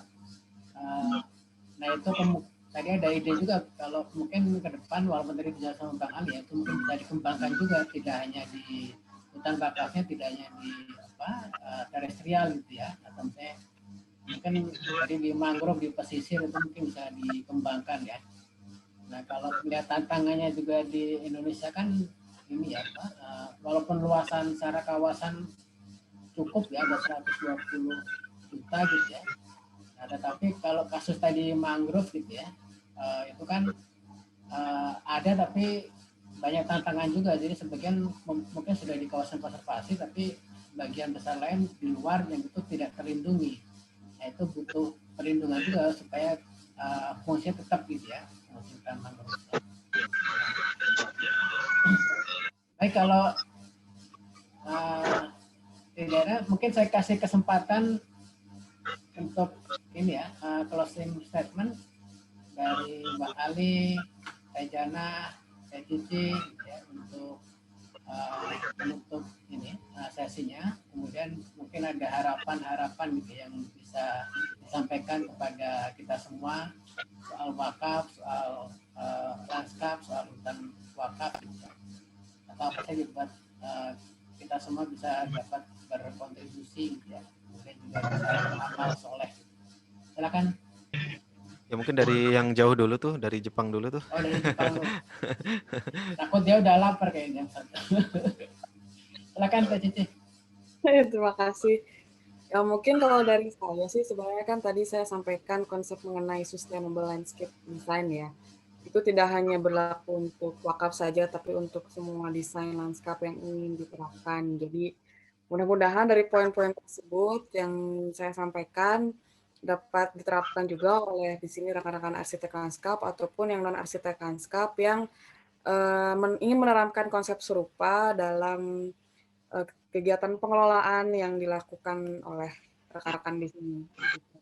Kemudian itu dasar rekan-rekan arsitek lanskap yang bisa terlibat di dalam perencanaan desain lahan-lahan wakaf ini ya gitu, karena value-nya berbeda, betul-betul berbeda ketika kita melakukan desain untuk kepemilikan private atau proyek pemerintah dengan wakaf yang memang tujuannya untuk dari umat oleh umat untuk umat. Gitu. Prosesnya ada sedikit berbeda dan mungkin banyak pelajaran yang bisa kita ambil di situ. Gitu. Jadi itu saja. Baik, makasih Kak Cici. Silakan, ini pasangannya mau yang mana dulu? Silakan Dejana dulu, saya belakangan aja. Dejana, silakan. Ya, terima kasih banyak untuk diskusinya hari ini, menyenangkan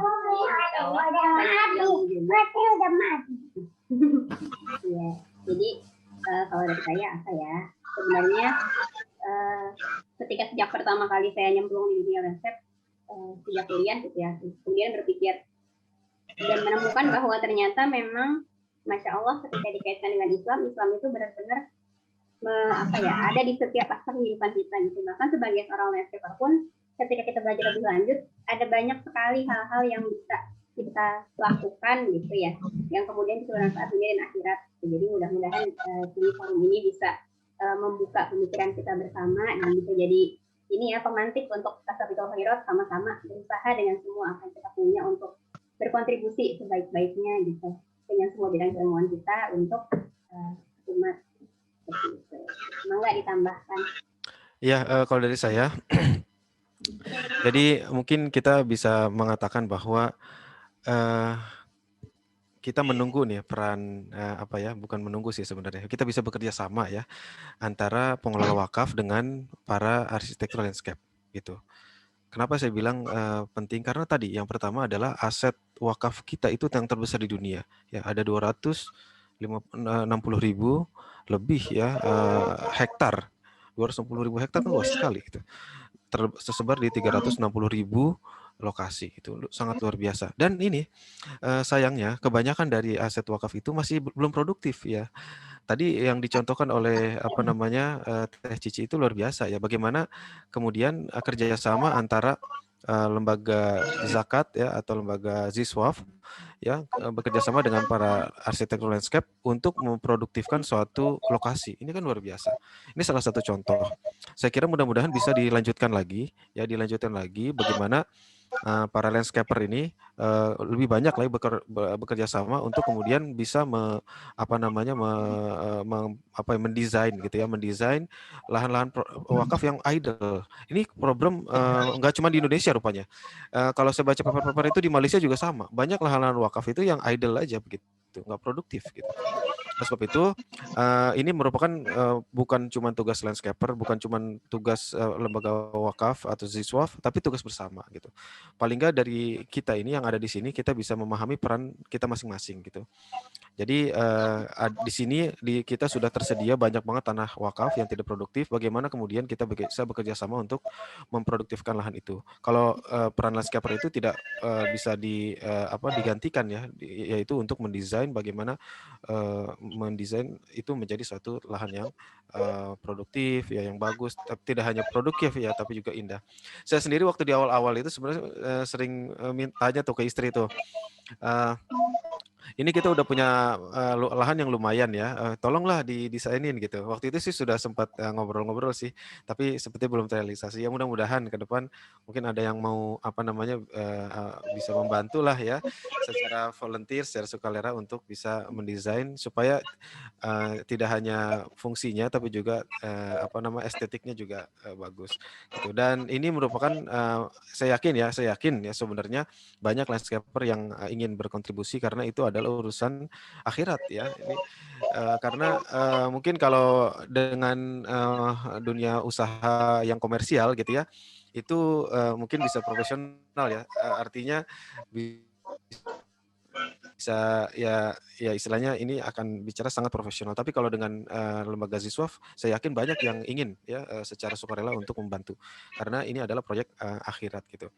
Kalau kita ingat satu hadis, ada satu amalan yang tidak putus amalnya setelah kita meninggal dunia, yaitu salah satunya adalah wakaf. Termasuk orang-orang yang terlibat di dalam wakaf itu. Ya, ketika dia mendesain satu satu lokasi, kemudian udah ini saya kasih free aja misalnya, atau paling nggak transportnya aja gitu.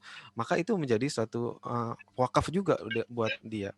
Makanya sekarang kita juga lihat banyak arsitektur bukan cuma landscape ya, arsitektur bangunan juga, bangunan itu suka membuat kalau untuk masjid free gitu dibuat sama dia gitu. Bahkan dia membuka semacam open gitu. Siapa yang mau didesainin silakan daftar ke saya bikinin model musola atau masjidnya seperti itu. Nah, harapannya juga landscaper juga bisa begitu sebagai tabungan nanti di hari akhirat kelak. Mungkin itu dari saya. Wabillahi taufik. Wassalamualaikum warahmatullahi wabarakatuh. Waalaikumsalam warahmatullahi wabarakatuh. Ya, kita sudah sampai di penghujung ya acara. Tapi di penghujung tadi banyak sekali ya beberapa ilmu, kemudian pencerahan-pencerahan, kemudian juga pengalaman-pengalaman yang bisa kita dapatkan ya dalam aspek hari ini. Tapi saya ingin men-state beberapa hal. Pertama tadi ternyata tadi potensi wakaf di Indonesia besar ya, bahkan mungkin terbesar ya. Yang terdata saja 260 ribuan ya hektar ya. Nah itu baru terdata, belum mungkin masih banyak lagi ya yang tanah wakaf yang belum. Saya lupa menambahkan tadi, itu kenapa bisa begitu? Karena memang orang Indonesia ini ternyata hasil penelitian itu merupakan bangsa yang paling dermawan di dunia. Ya. Selain populasi muslim paling banyak, dia memang bangsa paling dermawan. Hasil riset dari World Giving Index berapa tahun secara konsisten Indonesia ini kan disurvei setiap tahun ya, dan reportnya itu Indonesia itu selalu bertengger di yang paling atas gitu sebagai bangsa paling dermawan di dunia gitu. Itu luar biasa gitu. Itu mungkin salah satu penyebabnya. Ya, alhamdulillah. Nah, cuman sayangnya tadi kan ini ya masih dalam tanda kutip masih idle ya, masih belum dioptimalkan ya. Kemudian mungkin belum tercerahkan juga. Jadi wakaf ya wakaf saja, tapi masih hanya berfungsi sebagai keagamaan gitu ya. Tapi fungsi-fungsi lain belum dioptimalkan ya. Padahal salah satu prinsip wakaf tadi kan ada juga keberlanjutan ya. Kemudian juga untuk pengelolaannya, tapi juga amal kita juga nanti bisa berlanjut di situ. dan fungsinya harus tetap gitu ya. Yang tadi tentunya sesuai dengan ikrar atau akad yang kita buat. Nah, contoh tadi dari Bang Ali dan Tejana mengembangkan hutan wakaf minimal di Bogor.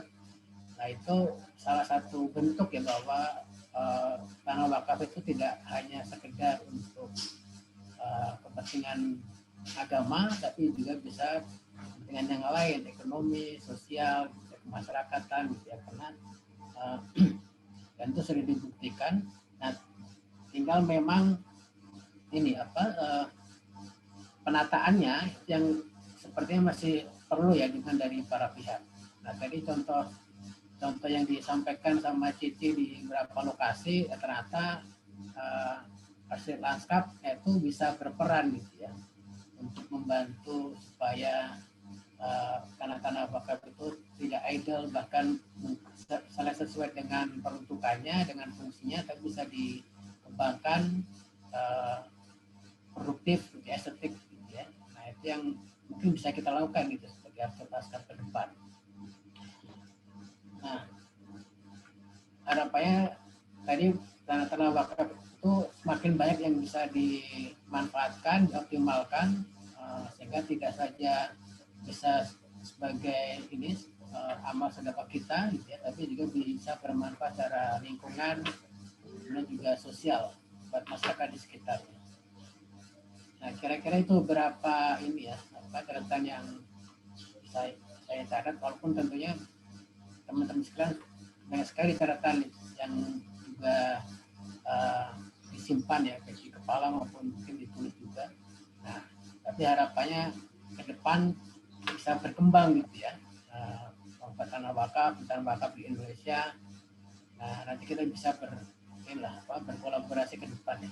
Nah, sebagai bocoran, beberapa waktu lalu kita Departemen Lanskap juga dengan Skala IPB dengan Dialog Bogor sempat juga berbincang-bincang soal rencana magang ya, tapi juga sempat diskusikan juga rencana soal pengabdian masyarakat. Jadi selain magang, tapi juga ada ide juga untuk ada pengabdian masyarakat yang bisa ditempatkan di desa-desa, di kampung-kampung, bahkan mungkin siapa tahu nanti bisa di hutan wakaf Bogor gitu ya.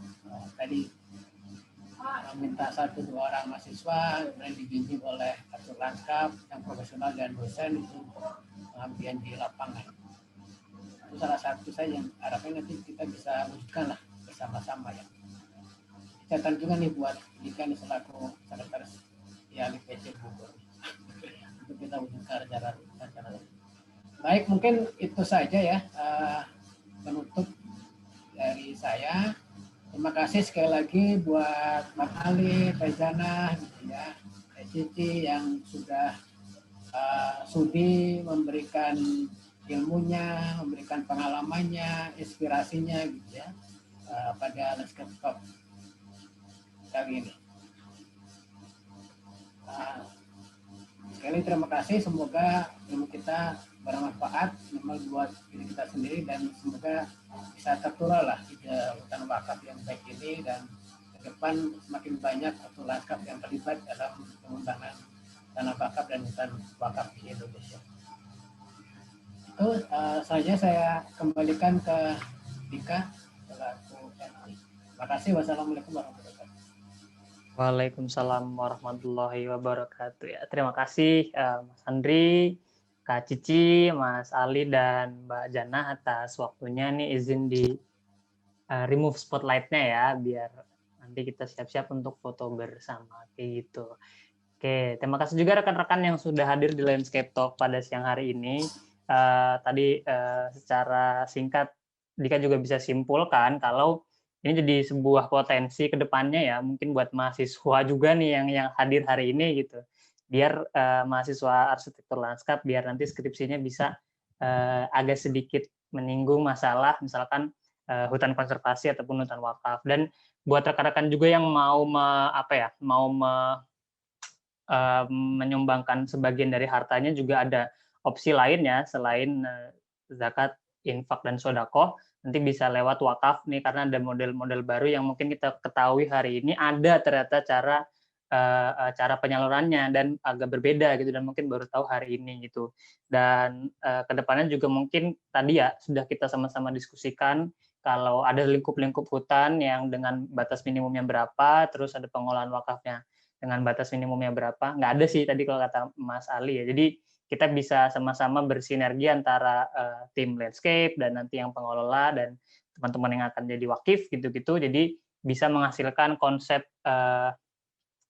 pengembangan komunitas yang berbeda dan yang bisa stand out sih di luar konsep-konsep standar yang mungkin kita sering ketahui ya, kita sering lihat aplikasinya di akhir-akhir ini seperti itu.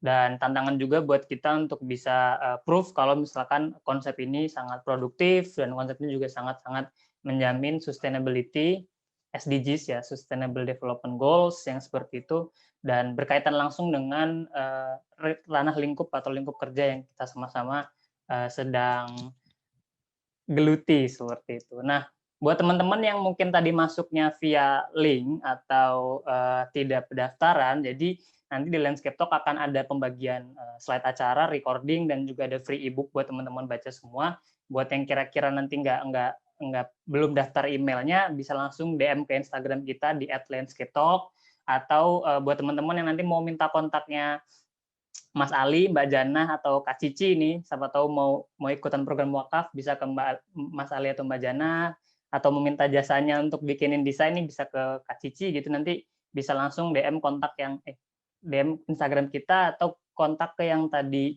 ngejar Kompas sebelum acara ya, nanti kita akan bagikan untuk bisa kita lihat peluang kerjasamanya di mana gitu. Sekian sih, terima kasih buat teman-teman semua atas attention-nya, atas perhatiannya, atas kolaborasinya. Terima kasih juga atas ilmu yang sudah disampaikan. Kedepannya kita akan ada Landscape Talk lagi. Kemungkinan besar di bulan depan untuk temanya apa, stay tune. Jangan lupa follow Instagram kita. Kalau yang mau tahu Instagramnya Mas Ali, nanti kita taruh di Instagram kita juga biar bisa langsung diklik. Siapa tahu nanti bisa promo juga mungkin Mas Ali untuk kegiatannya kira-kira ke depannya seperti apa, dan Kak Cici juga yang dikerjakan seperti apa gitu. Oke, thank you. Saya Andika undur diri, apabila ada salah kata mohon maaf. Assalamualaikum warahmatullahi wabarakatuh dan selamat siang.